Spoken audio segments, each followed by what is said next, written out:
ખેડૂ રાબેતા મુજબ જ્યાં દોણી ટીંગાળતો ત્યાં વડલે ટીંગાળી અને ખોટે ખોટ કોદારી લઈને આખો વહી ગયો, મીંડો ઠેફા પાંગવા. તો વાંદરો તો હરડો થઈ જ ગયેલો, આમ ઝામા મારી આવ્યો, આમ ખાંપું મારી આવે અને ચડી ગયો ઝાડવા ઉપર ને ઓલા બેલાખિયામાં દોણી કાઢીને ગળામાં ગાળીઓ નાખ્યો અને પછી આમ ઓલો લુગડું માથે બાંધેલું આમ મોરું છોડ્યું ને ત્યાં તો એરિયલ નીકળે એમ નીકળે.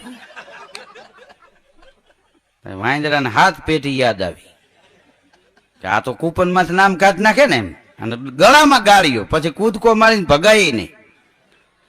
હા, વાંદરો થીર થઈ ગયો અને હડપે સામે થીર થઈ ગયો. એમાં વાહે કઈ ખડીંગ દઈને થયું ને આમ ફોડું હડપે કર્યું, ત્યાં પકડીને ઘઉંવા જ મીંડ્યો. આપણે દેશી બલફ ગોલા ન ઘણતા એમ, આટલું પૂછડું રહ્યું ત્યાં સુધી કહી નહીં. અને પછી દોણીનો ગળામાંથી ગાળીઓ કાઢીને ઘા કર્યો ને ખેડૂ વાહે પાણા લઈને થયો વાંદરો. અમારો વંશ કાઢવા ઉભા થયા. ખેડૂ રાબેતા મુજબ જ્યાં દોણી ટીંગાળતો ત્યાં